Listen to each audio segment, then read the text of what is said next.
السلام علیکم ورحمۃ اللہ وبرکاتہ۔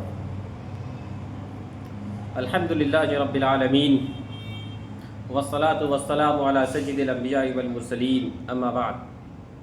اعوذ باللہ من الشیطان الرجیم، بسم اللہ الرحمن الرحیم۔ یا ایھا الذین آمنوا کتب علیکم الصیام کما کتب علی الذین من قبلکم لعلکم تتقون۔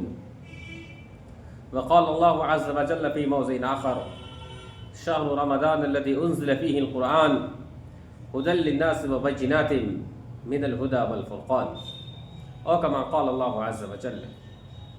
وقال النبي صلى الله عليه وسلم: الصوم جنة، أو كما قال النبي صلى الله عليه وسلم۔ محترم ناظرین،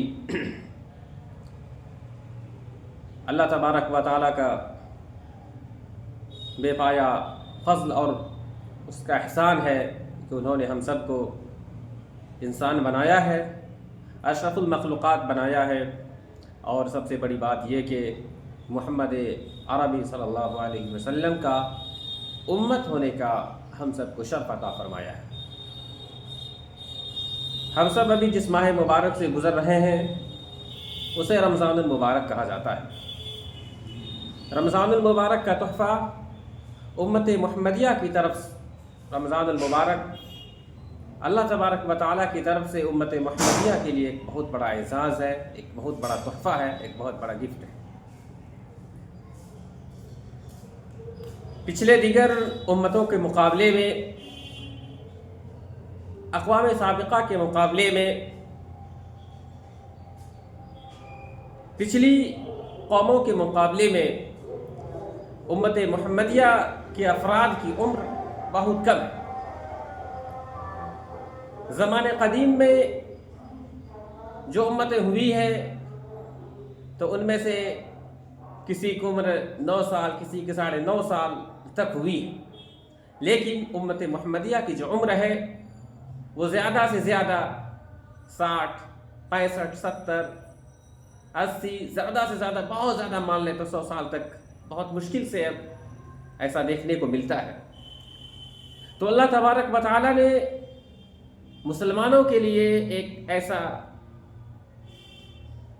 سسٹم بنایا ہے، مسلمانوں کو ایک عظیم تحفہ عطا فرمایا ہے کہ اگرچہ تمہاری عمریں کم ہیں لیکن تم ان چھوٹی سی عمر میں بہت زیادہ نیکی کما سکتے ہو۔ اللہ تبارک و تعالیٰ نے ہمارے لیے ڈھیر سارے مواقع پیدا فرمائے ہیں۔ انہی مواقع میں سے سب سے زبردست اور سب سے عظیم الشان موقع رمضان المبارک کا ہے۔ رمضان المبارک کا مہینہ وہ مہینہ ہے جس میں ہمارے جو عبادات ہیں، جو نیکیاں ہیں، ان کا ثواب 70 گنا بڑھا دیا جاتا ہے، لیکن جو گناہ ہے اس کو نہیں بڑھایا جاتا ہے کہ تم ایک گناہ کرو گے تو تمہیں 70 گناہ کے کرنے کا جو ہے عذاب ملے گا، ایسا نہیں ہے۔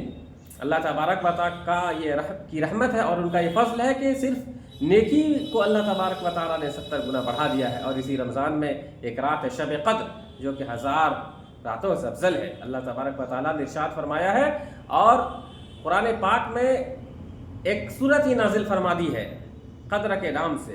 شب قدر کی اتنی فضیلت ہے اور اس کا اتنا مرتبہ ہے۔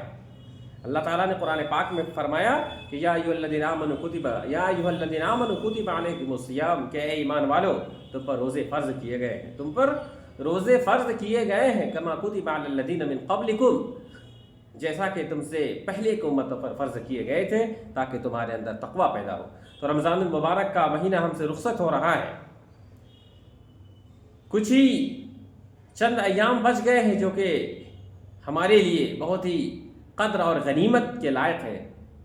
جو ایام بیت گئے ہیں اگر ہم سے ان میں کوتاہیاں ہوئی ہے تو ہمیں اللہ تبارک و تعالیٰ سے معافی مانگنی چاہیے، اور جو رمضان المبارک کے چند ایام بچے ہوئے ہیں ہمیں ان کی قدر کرنی چاہیے، ان سے فائدہ اٹھانا چاہیے اور اپنی خالی جھولی کو نیک اعمال سے بھر لینا چاہیے، کیونکہ یہی نیک اعمال ہمارے قبر میں کام آئیں گے، حشر کے میدان میں کام آئیں گے، خدا کے دربار میں کام آئیں گے۔ خدا کے دربار میں نہ تو کوئی مال کام آئے گا، نہ ہی دولت کام آئے گی، نہ ہی اولاد کام آئے گا، نہ ہی آپ کے بیوی بچے کام آئیں گے۔ یوم یفر المرء من اخیہ، وأمه وأبيه وصاحبته وبنيه لكل امرئ منهم شأن يغنيه وجوه يومئذ مسفرة ضاحكة مستبشرة ووجوه يومئذ عليها غبرة ترهقها قترة أولئك هم الكفرة الفجرة۔